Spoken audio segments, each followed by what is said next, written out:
morning. It's me, Sham, with brother Nur Alam. Thank you for joining us again on a really sunny, it was raining before, sunny day, Sunday morning, cold December morning. It's not that cold at the moment, but we've got a special person with us today. His name is Tom, so I'm going to let him introduce himself, and he's going to be joining us today. Well, we're going to be joining him actually and following a route, and he's going to tell us where that route is, because I actually don't know where we're going, but I'm looking forward to it. So let me just take you to our friend here. Tom, hello. how are you doing? Yeah, I'm good, thank you very much. Yeah. Right, Tom.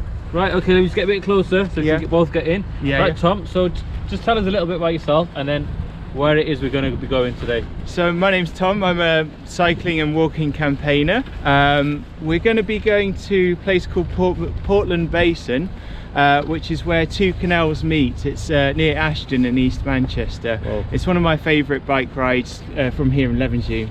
And it should be a beautiful ride. The sun's out. Yeah, I'm really looking forward to spending this ride with you. I think it's going to be great. good. So how did you come across our channel? Just wanted to mention that quickly. I came across because we all live in the same part of Manchester here in Levenshulme, and I don't know, I think it just came up on Facebook somewhere, and I started watching your videos, and I just thought how fantastic it is. Obviously we've been going through some difficult times, all of us, the past few months, and just to see something positive come out of it, you guys getting out there on a bike, talking to people, talking about how cycling is good for you physically and mentally. It's been really inspiring. Wow, that's good, and I actually I feel really good hearing that.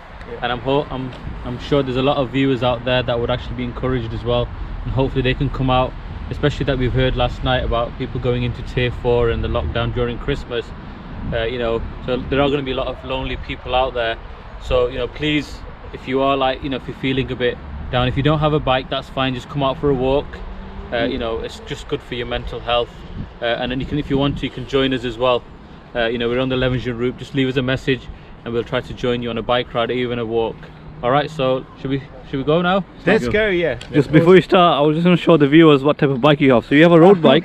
My bike. And his is a e-bike. No, sorry, it's a hybrid, isn't it? It's a hybrid. It's really muddy. It's nothing that special actually. It's a bit like a tank. It's heavy. It's quite heavy, is it? And slow. But it will get through things. But it's I just use it all the time. I use it and abuse it. It's how I get around. It's reliable. It does the job then, I guess. It does the job. That's the main thing. It doesn't let me down. So yeah, it's a good bike though. I like the colour. It's like an army colour, isn't it? Well, I got it because I didn't, you know, if you get it muddy, it doesn't stand out too much. Right. I'm not sure about yours. Yours is bright blue. This is amazing. No, it's a bit, proper racer bike. A bit slow at the moment, but yeah, I need to clean it up a little bit. I don't like. I'm not going to show mine because it's really messy. So. One of the things with lockdown is that more people have been getting out into green areas like this. Yeah. And what I'm hoping is that it means that more people start to respect, you know, like nature and stuff. Yeah, definitely. I think it's for all of us, isn't it? It's like for the community. That's right, yeah. Once it's gone, it's gone. Yeah. That's right. So we've got a lot of bikers behind us, I think. Oh. And it's the sun's out, so let's go. Cool. Right, guys, let's go.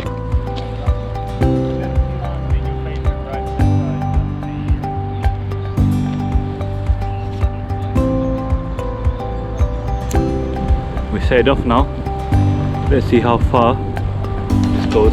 This is going to the Levenshulme loop now. And we're put on the way.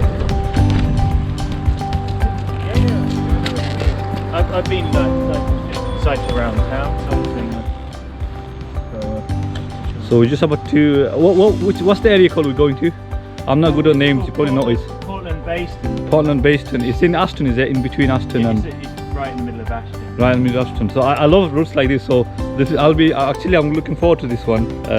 We plan to go somewhere, didn't we, after Sham? Yeah. We never had the chance to go, so let's go, guys.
Yeah, because you always have to slow down because a lot of people ahead or Yeah, you have to need give way. anticipate,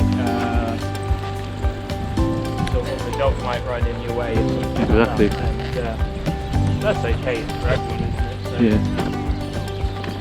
I mean, one thing they could do here at night time is to put lighting somehow. Yeah. It gets really, really dark. Oh yeah. Next to someone who's there's actually a plan to do that now. Yeah, because a lot of cyclists, because we went this way the other night actually. It's quite spooky. If you're on your own, you might get mugged. It's completely dark. Well, I've You know? got a strange relationship with that because, especially a few years ago when I was a student, I used to cycle down here in the dark all Right. the time. But actually, my my theory was that it was so dark and scary that even people Won't come wanted here. to mug people were too scared to go down there. So Plus, I was really they'll have to have crazy. some lighting or something. Yeah. I personally want lighting here. No. Do you think so? Nature, natural. Yeah. I don't think I mean, if it's those rechargeable LED ones that doesn't really That's emit the thing, enough. I think I might be wrong, but I think the idea might be to have motion sensors. Yeah, that's what I mean. Yeah. I mean, the LEDs, they don't really affect the environment as such. If it's like very, very low bulb, like 5 kilowatts or something. Well, yeah, I guess you could probably have solar panel Yeah, yeah. powered ones. Then I don't know what the plan is, but I think also to make it a bit wider as well. Yeah. Okay. And that would give, because it's just been so popular It has. since lockdown, this route, It has. which is amazing. I mean, we kind of discovered it first lockdown. yeah. I mean, he lives literally in Burnley. Yeah.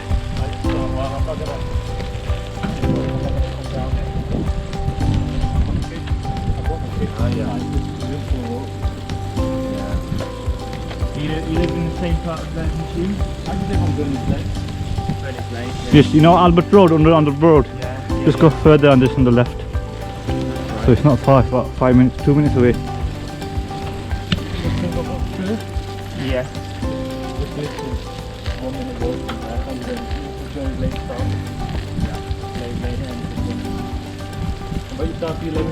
Yeah, I live quite near to where we met actually. I wouldn't want to say on the YouTube. Yeah, obviously, I understand. There's a couple of people that don't like me. I see. Well, they can't make everyone happy. Well, no. You have to do what you can. You got to be loving and respectful to everyone. And Exactly, yeah. you're not always going to get the same back. unfortunately. That's right, yeah. We are halfway through our journey. I'm not sure if it's halfway, but it's through. Things I'm campaigning for is Okay. better, more secure bike parking. That's right, yeah, it is actually. Worth campaigning for is like proper signage. Because if you're driving a car, the signage is pretty good Yeah. compared to what you get if you're cycling. Thank you. So you just need to get that. If you want more people cycling, then you need to give them that confidence. to That's know right. that It's okay. like one of the lady email messages privately on Facebook. She's saying after seeing our videos, she feels really motivated. Yeah.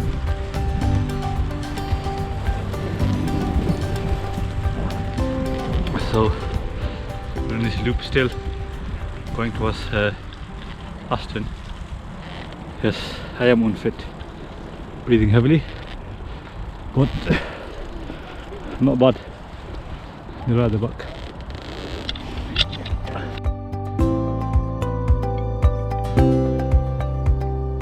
Then we got lost. Where to go from here? On S1, Any idea, guys? it's Droylsden. We're in Droylsden. we're not far from Ashton. Right. Yeah, we're not. So you didn't take that long actually to get here. No, I mean we've probably got another 20 minutes. of That's riding fine. to go. That's fine, no problem.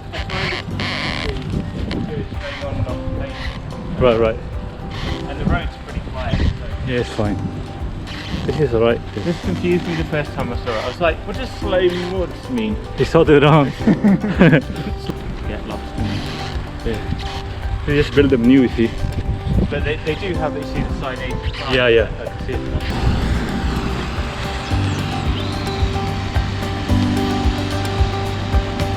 We plan to go Oldham next.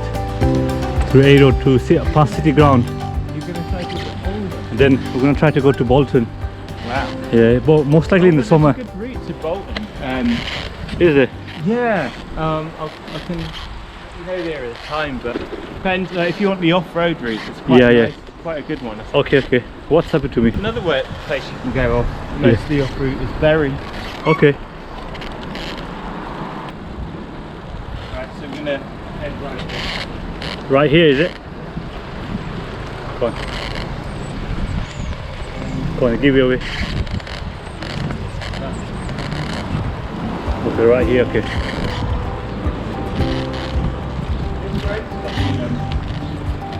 This road's got the smallest speed bump arrows I've ever seen.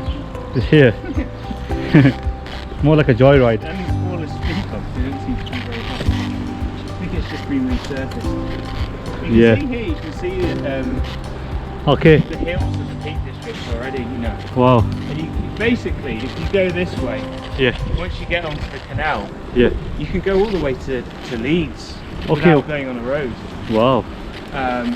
Which I haven't done myself because it's a long way, but just this, I love this idea that once you get to one part where we live in Devonshire, you basically don't have to go on the main road.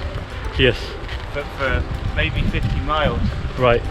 And you can go, you know, mad exploring in the up the hills and stuff. You know, have a proper adventure. Nice, yeah.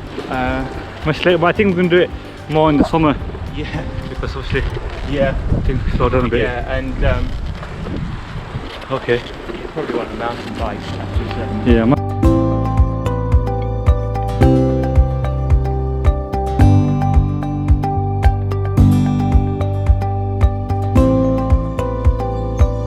Well, the idea is basically that because this used to be a sort of a route that cars would go down to avoid going on the main road. So the main road's just there, and you know, I guess when there's a lot of heavy traffic, you'd have cars cutting down here. Yeah. And obviously, I think that makes it, you know, what should be quite a quiet street, feel a bit more dangerous if you're walking and cycling. So this here is what's called a modal filter. It's just some bollards in the street. But as you can sort of make out by the bike symbol, it's sort of saying, well, it's not closed, but it's just closed to cars from this direction, as you can see. Yeah. You can still get to the street by car. Yeah. You just can't come this way. Yeah. So the idea is to make it quieter for walking and cycling. And I think you can see it, you know, it's massive difference. You can imagine kids, you can't see it at the moment, but you can, you know, in the summer they can just play here. I'd be happy for them to play out here, you know. I think. So that's all it is, and like you say, there's mixed views about it. People worry that maybe if you take the traffic off this road, there'll be more on the main road. So people living on the main road are worried about that, and that's completely understandable. Yeah, because we strike a balance somewhere where we don't become too strict on cycle because obviously we cycle, but we also everybody drives cars as well. It's common sense. Same for me, and definitely people still need their cars, that's for sure. It'd be good that, I mean, one of the things is that at the moment in Manchester, 1/3 of journeys by car are under 1 kilometre. Okay. So if we can get some of those journeys into walking and cycling by allowing people to feel more comfortable doing it, walking and cycling, it's a good idea. Then we'll reduce the amount of overall traffic. I think everyone, you know, because of air pollution, climate change, and all these things, that like the amount of cars being used goes up and up every year, and has done for the past 50 years. Yes, it has some practical measures, and if it works and it's better and it helps, catching the bus maybe rather than taking a car. You know, there's more eco-friendly buses now. Even like cycling to work schemes, I think, Ask Your Work, if they offer them. Once you've put that in place, once you put like big motorways everywhere and all the infrastructure for cars, it's so difficult to change it back. After that's right, So people are so used to doing things the way they do, and that's completely understandable. I mean, I went to California. Well, that's last year, and I think just to go somewhere, you have to go in your car. So they're used to they're used to 20 minutes, half an hour journey is nothing for them. I mean, 4-hour journey for them is nothing, whereas we would think twice before we went on a journey like that. But like going to London and back. they'd be happy to do that because they're used to it and everything's spread out.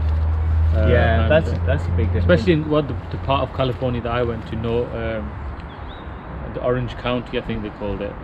So the Lakers, the Lakers. I think there's a basketball team. The Lakers are from there. Yeah. So but that's a good example of like spread out development. It's like the shopping mall is 10 miles that way. That's where you go shopping. Yeah. The school's 23 miles that way. Yeah. And you've got your car, and the roads are wide, and you drive around and all that.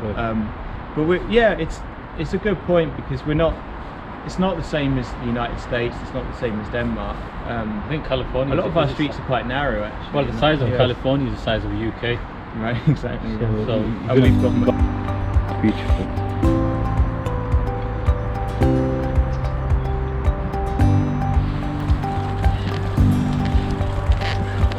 Thank you. Wow, this is really nice. Come on, dogs, on your bike.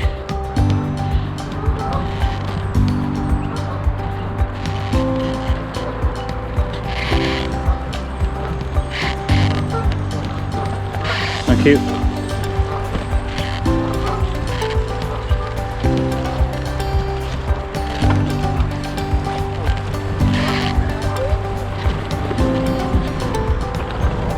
Thank you. It's a nice trail down here.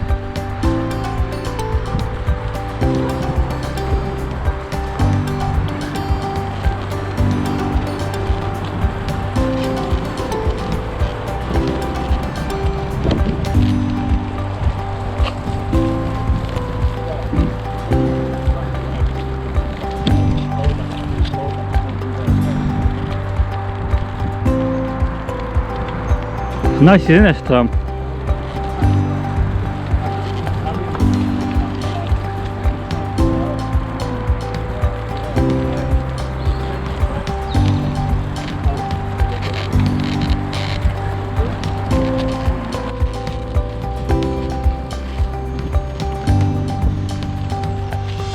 Under the building there.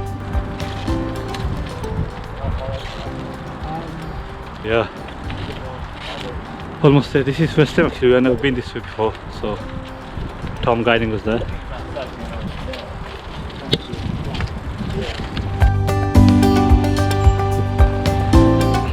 Just did it. Made it look easy there.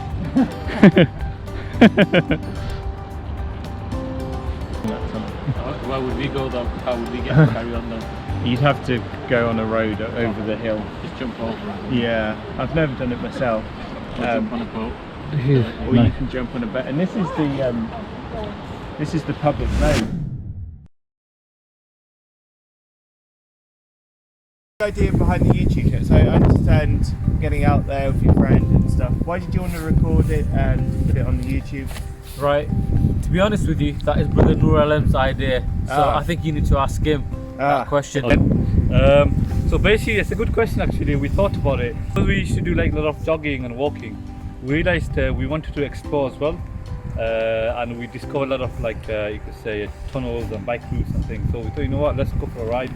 And the biggest reason is because it's easier. You know, you get tired, you can just relax and stroll. Yeah. But I think the biggest thing that we want to do was just to enjoy. Because if you come out with just like saying we're going to exercise, we're going to do this, we're going to like say 10,000 steps, then you know, but maybe first day you do it, next day you think, oh, it's too much things to be done. Yeah. I just go out there free and just ride. And I think that's the motivation behind why we started doing it. And then you asked about the name. I mean, we just thought about something catchy name, which obviously highlights this identity where we're from. Yeah. And also what we want to do, we want to target, you know, youngsters from, let's say, from the streets. Too, because if they can't look after themselves, you can't help them. Exactly. Sort of thing. So YouTube just wanted to sort of reach a big audience. Yeah, so in the community and 100%. The reason why I wanted to do YouTube was we want to share what our exploring. A lot of people, let's say, around Europe, around the countries, they love to see, you know, like for example, behind the scenes, and generally it motivates people really. And they're saying, you know what, you've motivated us by going out. Yeah. Got a lot of personal messages and on Facebook. Yeah. So it's more about we obviously, number one, getting fitness and exercise. and also motivating others to come out. And if you change somebody, or somebody feels more, even 1 out of a million, then I think we're successful. Since the first lockdown started, and it was in March, about March 2020, was it? Yeah. April, March. or May, whatever it was. You can see more people, I think, cycling. I don't know how you feel about it, but I feel like certainly the first lockdown there was a lot less traffic around, and I think from what we know about why people cycle is that they often find lots of heavy traffic quite difficult to navigate, especially if they're not used to it. So it's something I've noticed in your videos. You tend to use the sort of quieter routes, Fallowfield Loop, which we're next to, but other routes as well, like cycle. I mean, first of all, I love nature and walks. Yeah. I think we brought up in cities and scaffolding and which is just nice. It's beautiful to see at night. But naturally, we live here, so nature is a beautiful thing personally to me. So I like to go hiking and walk around. But one of the reasons, it's a very good question why you asked about using bicycle routes, because you can get places quicker. That feeling of safety, like, because in theory you can cycle on any road, but even if some of them are so busy that you feel like even if you're not really enjoying it, because you think, oh, maybe someone might not see me, or maybe someone might be driving a bit too fast or whatever. I mean, 100%. I think that's one thing we're quite lucky actually in Manchester. There's a lot of visibility for biking. If you go, because we've talked about in Streets for People, I guess we're a local community group trying to encourage more people to walk and cycle where possible. Right. For all the reasons that you've said, like the benefits that it brings, mental, physical health. And one of the things that we're wanting to do is to help people get out there and do more cycling, and from different parts of the community as well. And we've talked before about how when it's not so restrictive in terms of lockdown, like maybe we could organise bigger rides and that sort of thing. So if there's a chance to do that in the future, that would be quite an exciting opportunity. I mean, that's an excellent question actually. We've been actually approached by Cheadle Cycling Club, Have you? and they've actually they've made jersey tops with the logo and stuff on it. So they want us to promote them as well. So they're doing a community. There's a community mosque in Cheadle called the Disbury Mosque. No, Cheadle Mosque. What's it called? Do you know? CMA. CMA. They do like a lot of activities for community. So they have to like football for youngsters. Oh yeah. Sports. They do hiking, and they have a cycling group. Last year actually they went, a few years back. They actually cycled to France. They paid over 50, 60, 100 grand for the community building. So they've seen our videos exactly like you said. So one of the benefits of YouTube and social media is that people reach out to you. A really great experience. It's so great to learn about your project, and a really nice bike ride. So hope it goes from strength to strength. Really. Well, thank you for joining us, Tom. And it's been really, really good having you join a ride. It was a really nice trip to Ashton. Really enjoyed it, and hopefully we'll have more in the future. And it's open for anyone as well. If anyone wants to join us, as you mentioned in the group with Brother Nur, we're more than welcome. But I'm just a bit of a chicken because it's a bit cold. I prefer to just ride in a bit of a warmer weather. When we get cold, fine. Especially the roads are a bit slippery at the moment. So it was really good. Thank you very much as well. Cool. Great, and it's good what you're doing in terms of promoting good well-being amongst the community and uniting people from different communities, on one mission and purpose. So well done.